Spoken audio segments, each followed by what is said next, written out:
I'm ChosenArchitect, and this is All the Mods 10. Now today is World Download Day, so by the end of this episode, everything will be wrapped up into a nice little package and presented to you over on the Discord if you are a supporter of any tier. So definitely be sure to get your World Download, whether you are a Twitch supporter or you support me through Patreon, here on YouTube as a YouTube member. Link all of your stuff over on the Discord and gain access to the World Downloads channel.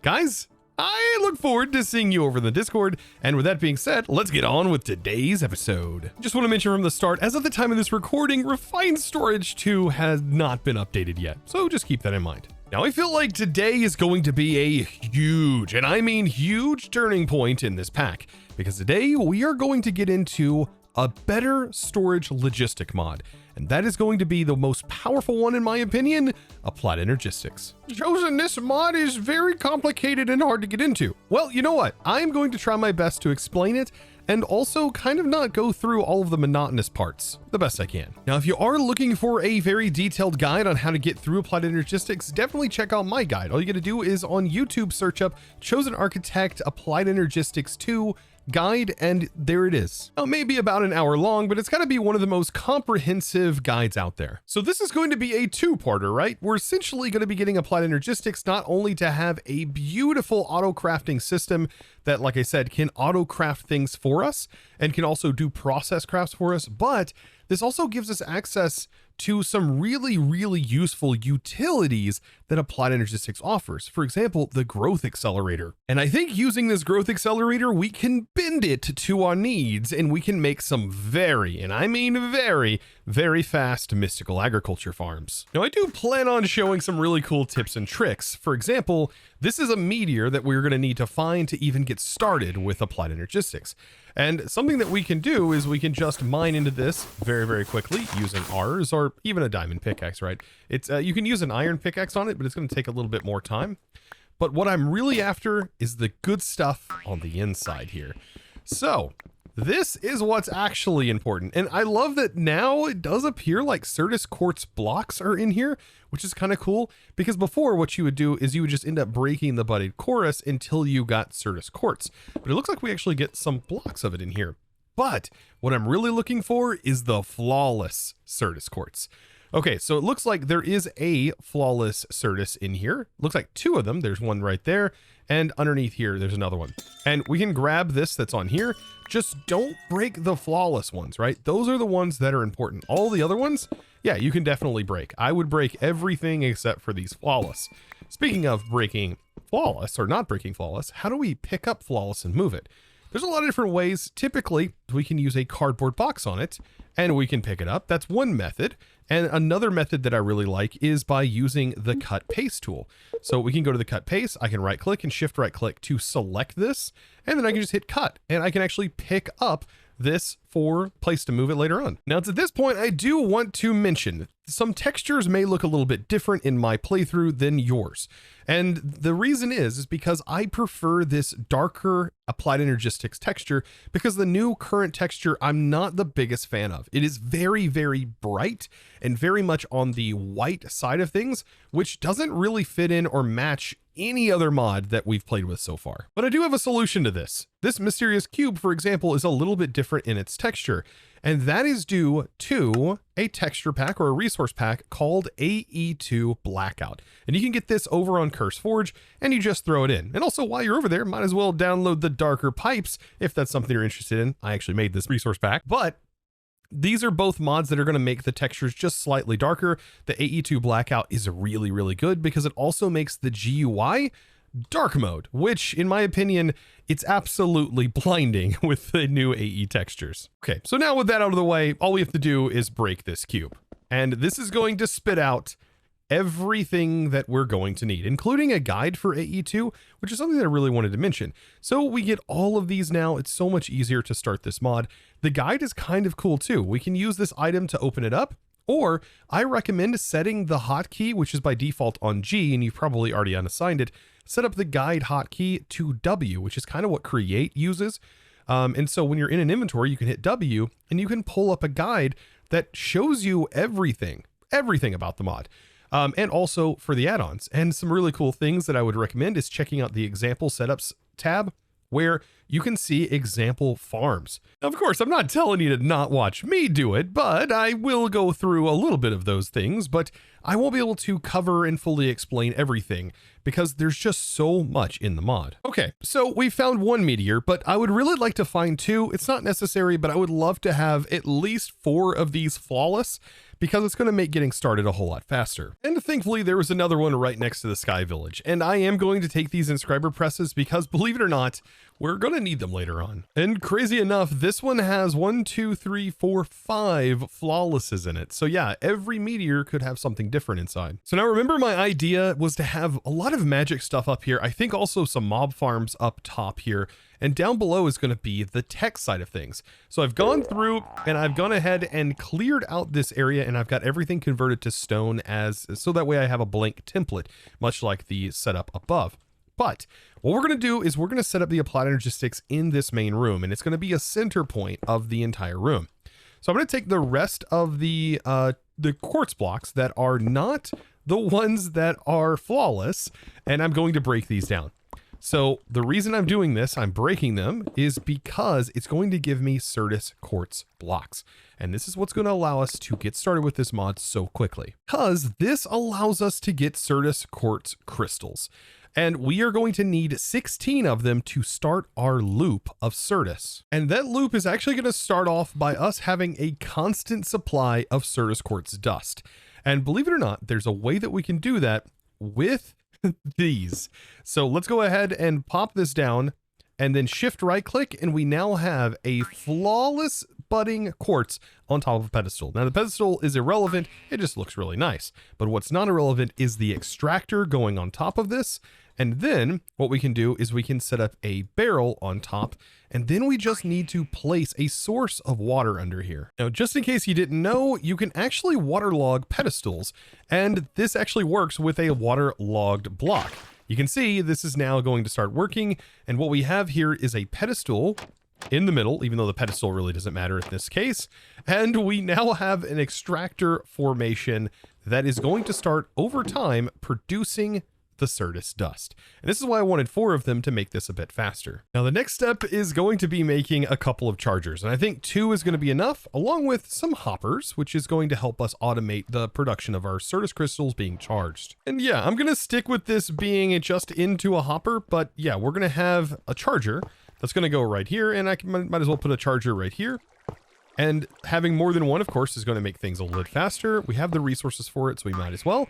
And then I'm going to utilize those gates from last episode. And this is how I'm going to send this power, because it can accept the actual FE that we are generating. And what I'll do is I'm going to split up, and I'm going to have 16 charging over here and 16 charging over here. Now, initially what I can do is I can take the charge that we just generated, and I can actually use it to duplicate more. We just need to have like 1, right? So this right here has an in-world transformation. A charged with Ceris turns into 2. So we can convert that dust into a Ceris with a little bit of charge. So that means 16 and 16 should net us, if we toss it in water and turn our magnet off, this will net us a bonus and be able to convert that dust, right? And the dust is being produced here.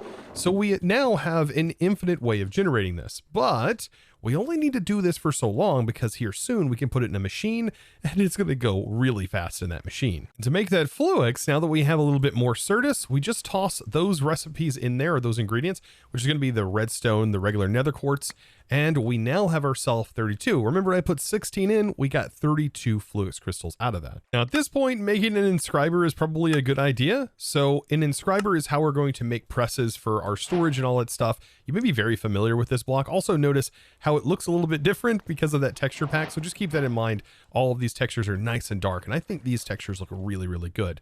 But anyways, we can give this power with a gate as well. And so powering it from the back. And I'm also going to go ahead and do the crusher as well, because these both can do the same thing. And this is where the integration with mechanism really comes into play. For example, you can put this in here, it's going to charge up, and this is actually going to crush this Fluix into a Fluix dust. But so will this. This will also crush into Fluix dust. but it can do it a little bit faster because we have speed upgrades. And eventually we'll get speed upgrades for this, but this is probably going to be the fastest alternative. Now, the reason I need all of this is so that way I can make this very, very fancy block from AdvancedAE, which is probably going to be one of your most used blocks when getting into applied energistics. And this is just pure ridiculousness. I don't even know how else to describe it other than it makes getting started so much faster in this mod. Because you don't have to worry about grinding out really anything. So we do need Ceris class. Of course, we have that covered from Zycraft, so that integration is really nice. And we make an energy acceptor, which kind of is an obsolete block, I would say, anymore, because everything kind of accepts FE now. But there we go. We make a vibration chamber, which is actually a way of generating power for your applied energy system early on, and is kind of interesting. It has some upgrades. It can produce a decent amount. But here we go. Let's craft the reaction chamber. So this does need power, and it's probably best early on to feed it with a constant supply of water. And of course, my beloved for infinite water production is going to be the sink. We are going to need, it looks like a tank. I think I have some water laying around, right? And I need a water bucket. There we go. Boop. And that's why having these tanks are so nice, by the way. But yes, a sink. It's such a nice thing to have, and very, very cheap for the power that this is going to provide. Now, I do want a pipe, and we can go a different route. We can use, let's go ahead and actually use a mechanism pipe, might as well. It's kind of cool looking, and you can see the water flowing through it. And all we have to do here is I'm going to place it right down here, and I'm going to place the sink in this. This is all super duper temporary, by the way. Place in my pipe, by the way. With the pipe, you are going to need your configurator. And it doesn't need to be in this mode. You can have it in item mode or whatever. It doesn't really matter, just not wrench mode. And we are going to shift right click, and that is going to put this in extract mode, which is very, very nice. And then I'll place this on top. That is going to be fed water now, which we do need. And this acts as a virtual in-world system. So no longer do you have to toss items into the world. You can just do it right here. So I'll close this up. And then I'm going to slap a gate on here to give it some power.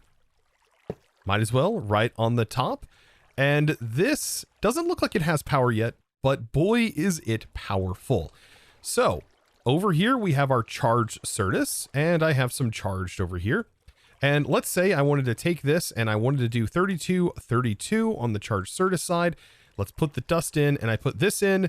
This is going to charge up and do that transformation in world. And it does more than you actually get from within your world. So this is the start of an applied energistics Ceris loop.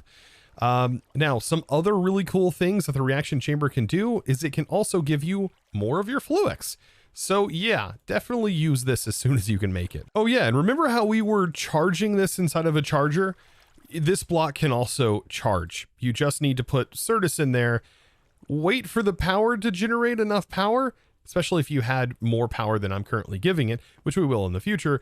It can charge this entire stack up incredibly fast. Now, I honestly feel like anymore, getting into the Inscriber setup is no longer a thing that you need to automate early game, simply because now you can put a stack of ingredients inside of the Inscribers to have that be produced. So this really does make it a whole lot easier to just set it up and just kind of let it process while you're working on other automations. And before you know it, you're going to have like a stack of inscribers for each type. For example, just lay down about 5 of these inscribers, place yourself a gate to give it some power or whatever, have a generator hooked to it, and then just get all of your base inscribers set up. So we go into applied energistics, and all of these presses that we ended up finding, we'll take those out and put them to good use, right? We're gonna have to put them inside of the system, and we only have 4 inscribers, but over here is going to be the one that does processing. So I like to set this one as like a silicon. The first one I always like to set as a logic, which is going to be gold. And then this one is usually engineering, which is going to be diamond. And then we have the calculation, which is going to be, believe it or not, Ceris. And honestly, the first one you should process up. And the reason I say that you should process Ceris up first is because it's used to make acceleration cards, which make all of these faster. Now, of course, I have a quarry, so I have all of these resources on demand, but I can put a stack in here now, and a stack will end up being stored inside of the inventory as well. So good, and something that was not available in older versions of Applied Energistics, prior to, I believe, 1.19, if I'm not mistaken. So if you're just coming back to modded Minecraft in all the mods 10, this is going to be a huge upgrade for you. Now, as soon as I get my first bit of these calculation circuits, I want to make sure to get them processing ASAP. These are the first thing, like I said, because this is what grants you those acceleration cards, which is very, very powerful. Right? So as soon as we have one, we can already make this process way faster. And there we go. We already have 4. And like I said, acceleration cards, acceleration cards, acceleration cards, making these as many as we can for right now. And to upgrade these, we just need Flux Crystal, which thankfully we have. And these, I believe, yeah, they get 4 each. And this goes significantly faster when these are all set in stone. Now, shush, I didn't tell you this, but there's actually a better way of doing these inscribers, but that's something we'll get into later on. And it's insanely quick for automation. Oh, and did I mention easy? But you know what? I may not be doing the word easy justice, considering that I have played through these mods a ton. And for a new player, none of this is really going to seem easy, even if this is significantly easier, quote unquote, than what I have dealt with in the past. I just really hope that I am helping along in your progression. Of course, let me know in the comments below if this type of video does help you, because not only am I actually progressing through the playthrough, I'm also trying to teach along the way. So at this point, I've got basically 64 of all of the basic components that we're going to need. And then at this point, it's now time to take our charged and make ourselves fluix. Now see, it took 16 of these to make the 64. That is way more than your base that you're going to get from doing in-world transformations. Just something to kind of note. Yeah, this is so worth it. Oh, and by the way, it also has a looping mechanic as well, much like the Ceris itself. You just have to crush down the fluix that you get and then put the 32 in, and bam, you get 32 more, and you just keep looping this so long as you're charging your Ceris crystals. Later on, with automation and a pattern provider, this can be easily done, and anytime that it's requested, it will do those crafts in that order and make sure that it generates it in that way. Oh, now before I start making a controller, I do want to come back and grab all of the skystone I can. Yeah, we can, however, make more of this and also use extractors in the same way we're doing with the Ceris on this to be able to get infinite skystone, but still, it's going to help me progress a bit further if I can just have it in my inventory. This recipe is a little bit interesting. You actually need the extractor to be waterlogged, and then you just need lava on one side, just like that. And there we go, skystone dust. So it's at this point where the fun really begins. We are going to get our first network set up for Applied Energistics, and eventually I want my storage cube or my Applied Energistics cube to be up here, which just grants us more channels. But in reality, all you really need is a cable, right? Because this cable right here supports 8 different things on it, so long as you're giving it power somehow. The regular cables can support 8 channels, or 8 by default. And this can be a little bit overwhelming, especially if you're used to refined storage, but there are tons of ways of managing it. And your first one right here is to do the controller. And the controller on each side, each face of it, gives you 32 to play with. And this can be a little bit more confusing.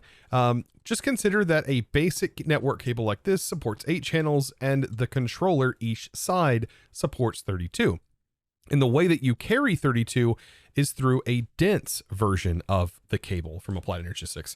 It's a little bit thicker, but the dense is a bit more expensive to make, but it carries more channels, and then you branch off. So this will hold 32 channels, and what you would do is you would branch off 4 times off of that channel of 32, and you would carry 8 separate off the sides. I mean, and that's basic. That's super, super basic. And the way you expand later on is by using a thing called P2Ps, which a lot of people are afraid to get into, but it's kind of just a portal essentially that runs through a cable that accesses another side of this controller. And that is basically it. And if you've used anything wireless before, you link basically a card and you say, here's the settings for this, and then you paste it and it links the two together, and there you go. Now you have new channels. In my case, we are going to super simple because all I need to do is get some cables in, and I'm going to send this to the top running down. The goal is later on is to have a controller here in the center and then have a pathing of cables that run down these hallways. Like, I've got plans, right? I've got plans for all of this. So none of this is going to stay the way it currently is. It will eventually change. Now, the terminals that we're going to need to worry about, the primary terminals is going to be a pattern access terminal, a pattern encoding terminal, and an ME terminal that then gets upgraded into a crafting terminal. It looks like I have an extra. Okay, I do have an extra. So there we go. Crafting terminal. Just want to make sure that none of these got used. So how is this going to work? Well, we place the regular crafting terminal on this side, and because my building is facing in this direction from the entrance, there we go. So now we have a terminal here, and then on the side or up top, I can actually place these going up. I think a pattern access terminal is pretty good up here, and then the pattern encoding terminal is right here, and this will be our introduction into Autocrafting. Cool thing to note about this setup, by the way, if you're using a controller, you can just slap your regular FE power onto it and it's going to power up. And here's where Applied Energistics has changed a lot in 121, and that is the textures. So this would be the screen that I would say in normal mode is very bright. And when I say bright, here's what it actually looks like without this texture pack on. And so yeah, this is the blinding that I was talking about. Oh, and also this is actually what the texture looks like. This is base. This is base texture for Applied Energistics. You can see that's also what the Inscribers looks like. I don't know. Let me know down in the comments below. Which do you like more? Do you like the AE blackout textures, or do you like the default? So now let's get into something that is going to be more than helpful. And that's our first sort of auto crafting with Applied Energistics. Now, I don't have any of my items stored in here, but I do have myself an ME drive in preparation for that. It is going to take a little bit of time to get all of my items migrated into here. But for right now, what I'm able to do is go ahead and get some basic auto crafting up and running. And to do this, I like to build these very, very straightforward and simple little contraptions, right? These are pattern providers along with molecular assemblers, and you just set them up just like this. And the next thing you know, you're going to have yourself a maxed out single line that is going to support 8 separate channels right here, right? So I can extend off my controller. And if we grab ourselves, not inside this terminal, but in this terminal, if we grab ourselves some more cable, I can connect this in. And as of right now, the cost of this is not too much, right? It costs us about 13 FE per tick. But as soon as I add this, we are going to see that cost go up a little bit. So now it's all the way up to, looks like 30, maybe 40 FE per tick potentially, as it powers all of these. And just keeping them passively running, it's going to cost a little bit of power. The more things we add to this, the more power things are going to cost, and why it can be kind of expensive early game getting started with this mod. Now, the only other thing we're going to need for auto crafting is going to be a crafting storage, and what I would recommend is about 3 co-processing units if you're going to be building out something this size. So we can place our storage, and then we can place our co-processing units, and right here is the basic setup for being able to autocraft. So now that we're here, let's talk about moving items from our main storage into this one. And this is going to involve us talking a little bit about how these storage cells work. And it can be a little bit confusing, but I think at the end of the day, you might not really need to worry about it as much as you might think. So there are 63 individual types that you have to keep in mind. This means items with a ton of MBT, and let's say you have like a million different swords and bows with durability damage and things like that. Each one of those are going to take a type. If they have different durability and they wouldn't stack in a chest, they are not going to stack types. So think of the types as if it was a slot in a chest, right? So this is basically a MK1, or all of the discs are going to have 63 types, meaning that they have 63 chest slots. Now the bytes on the storage, now that basically is how many of those items can be stored per slot. So kind of like a sophisticated storage barrel whenever we add stack upgrades, right? Same thing happens whenever we make the higher tier cells. So at the end of the day, I typically like to recommend just make a whole basic drive of 1K cells that is going to allow for all of your odd and end items that you probably have in your storage to go into there. And then what you can do is you can start to make 4Ks and so on and so forth. And it's honestly really, really cheap to fill an entire ME drive with this stuff. And later on, we can get ourselves an upgraded ME drive that is one block that has double the storage in it. I mean, to put this in perspective, just one of these storage components and 10 go in there really only cost a single piece of gold and 5 redstone. I mean, it's not a lot. And just like that, I now have an entire disk drive filled with 1K storage cells. Now take a look at this chart. Yes, this chart also explains a bit more about the storage capacity within each. For example, if you kind of set your cell to only hold one item, which you can definitely do inside of a cell workbench, that MK1 would hold 8,128 of those items. The 4K would hold 32,000. The 16 would hold one that goes up to 130,000, then 520,000, and then all the way up on the 256 to 2 million items of a single type. And now for this over here, if you have all 63 types in use, the total capacity, meaning out of all the 63 types of slots filled, all the combined slots can only have 4,000 items in it. So that's just something to kind of keep in mind. It's a lot of items and it can hold a lot of stuff, especially later on down in the higher tier. Now up here in the next disk drive, what I'm going to do is just fill it with some 4Ks to hopefully handle some of the blocks. I know I have a lot of storage and I have a lot of items stored in those storage and I want to make sure I can cover them all. So now you may be wondering, Chosen, how are you actually going to move your items over? And that's where an Ender storage type mod is really going to come into play. And that mod is called dimensional storage or dim storage. And all we have to do is make literally a couple of these chests, right? So we just need 2 of them and I can place one and have items piped into it and then place another one and pull items out of it. And that's going to be as simple as it gets. So for one of these, you can see I need all of these individual items to be able to make this. So there we go. There's that. And then it looks like we need 8 of these. So I'm going to need another set of those items. And then voila, we have a 1-dimensional chest. And it looks like, there we go, right? If I pull all these out, there we go. We have 2-dimensional chests. This also works with tanks, by the way. So yeah, you can do lava and send it cross-dimensionally. There also is a range pump, which I kind of want to get into later on. But this right here, I'm going to place the dimensional chest directly underneath here. Let's give myself a little bit more light over here and here. And yeah, there's a light source right here. And the dimensional chest has a menu here. You can see the owner, you can set it to public or private. The frequency is set to 1. Is it locked or is it not? You can have it unlocked or locked, doesn't really matter, but the frequency is what really matters. So I need another chest over here and make sure it's also on frequency 1. And when I put an item in it, it should also be in this one. And yes, this works cross-dimensionally, and apparently you can access it from the top here.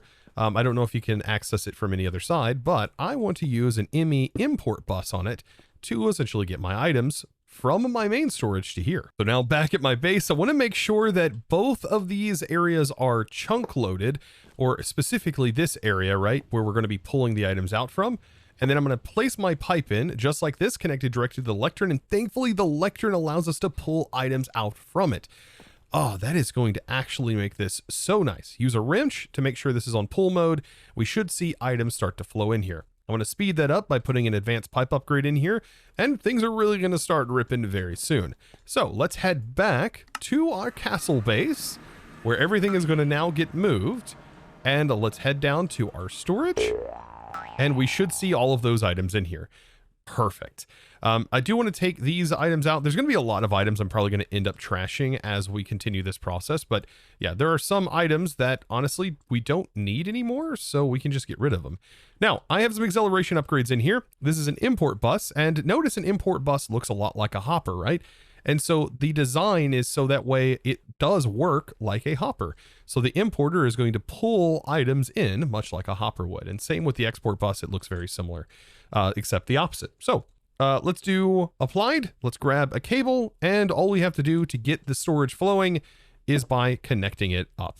And this is going to start pulling it out. It goes really, really fast, and it should fill this first and then fill this. If it's not, there's always a priority system, and you could set this to a higher priority value, and that will be guaranteed to fill this first and then try to fill this next. Now, if you thought that the imports were slow, yeah, they're not. They're actually really fast, and you can see just from this alone, this is filling with items. Like, it's definitely filling up, but you won't be able to see that happening because of how fast an importer with upgrades is. It can pull several stacks at a time, and this is only the base version. There's add-ons in here that actually make the import bus even faster than this. So now with all of the items moved over, the real fun really starts to happen now. And also, by the way, all of the stuff that I had stored up to this point, you can see that I made like more than enough. Like, I still have 4Ks left. So typically by this point, when I'm migrating stuff over, yeah, one set of 1Ks easily fills up, and then I just expand to 4Ks, 16Ks, and then eventually we get to where we can make 64Ks with no problem. Now, let's make a pattern, right? So to make a pattern, we are going to need a pattern, and let's go ahead and make our first one. And the first autocrafts should be to make more patterns. That's typically what I like to do, and all we have to do is just tell it what to craft, pull it in from JEI, ready to go. We also probably want the quartz glass set up and automated, and these two patterns just need to go into the pattern provider. Now, I place these in manually, but that's what this other terminal up here is for, called a pattern terminal, and you can see all of my molecular assemblers that are connected here, and I can place the patterns in to this instead, and what it's going to do is it's just going to place them in, so I don't have to access any of these. Especially if you had these covers covered with more molecular assemblers, it could be really hard to access them. So that's where this terminal really comes into play. Now, of course, I can't just switch one storage and that has wireless access and not have wireless access on this one. So here we go. We have a wireless crafting terminal. And to get the wireless side of things working, which, by the way, our wireless charging is really going to kick in, we just attach the wireless access point to the back. And this gives us a lot of functionality, believe it or not. So not only can we link our wireless terminal that we just made to it, but you can also link all of your building gadgets. So yes, your building gadgets can actually pull directly out of the Applied Energistics system. Absolutely one of the best features of this. Well, actually, there's another feature that I find to be very, very useful that is now built into the wireless terminal, and that is block picking. But by default, you have to turn it on. So opening up the terminal here, we have access within range. There is a wireless terminal setting button that looks like a magnet. By default, you might think that's a magnet. No, no, no. This has block picking functionality. We can turn this on and also turn on restock. I tend to not have restock always on, but enabling the picking block is pretty cool. And by default, if I want more stone, I just middle mouse click. And notice I just pulled stone into my inventory. That's right. And it pulled stone directly out of my Applied Energistics system. And if you have restock turned on, this is even cooler. It will show you how many items you have in your system at any given moment. But it's always going to keep 32 constantly restocked in that slot. But restock can get a little bit annoying. As you can see, I just picked up a few stone and it's telling me in my inventory that I have all of that, but I really don't. So I typically tend to turn the restock off and mostly use block picking for things like cables and such. So I need an Applied Energistics cable. I can middle mouse click and look, it brings it into my inventory. And this saves me a ton of searching and has to be one of the best quality of life add-ons to Applied Energistics since its release. Now, I personally like to have my Applied Energistics terminal in my Curio slot. It will still charge in there. And I like to just set my keybind to Control E to open up that storage. That way I can still open up my normal crafter and all kinds of stuff. Oh, and I can't believe I jumped ahead. I totally forgot that we just made crafting patterns and I didn't actually craft anything, right? So we do need more patterns. And let's go ahead and make more patterns. And I just simply click in here to select the patterns. But something I want to mention that people always overlook is you can do mathematical expressions inside of the amount. So if you have a room that has 4 different sides and you want 2 machines per side of the room, you can do 2 times 4, and that will automatically do the calculation, and you just hit next and bam, there you go. There's all 8 machines that you needed. Of course, this is a simple expression, but these numbers can get quite large for things you need and quite complicated. So yeah, you can do it all here, including like going also -4. So there we go. It will do all the math right in the terminal. So with our basic pattern, I'm going to go ahead and request this. It's going to make 2 and I hit start and there we go. There's all 2. And if you want to see it, you have larger sort of storages or in crafts, you will see the process happening here. You can see right now we only have 1 CPU, meaning I can only request 1 craft at a time as of right now. Later on, we can definitely add more of these crafting CPUs. And boy, are we, because I am barely touching the service right now of Applied Energistics. Now, being this early on, I can also hook up a pattern provider next to this, go ahead and toggle the auto export on. And what we can do is we can build some simple recipes. They don't even require any water. We have water in here already. So what we can do is just build some very simple recipes that are going to do the same thing that we've been doing by hand, but we can request these. And these are what's referred to, by the way, as a processing pattern. So notice it's going to take the charged Ceris, and we're going to have Ceris quartz here, and it's going to apply the water, but I'm actually going to right click to remove that and just have it be the way it is right there. And now I should be able to take this, put it into the pattern provider, and I can request this now. So you'll see that regular Ceris is now requestable.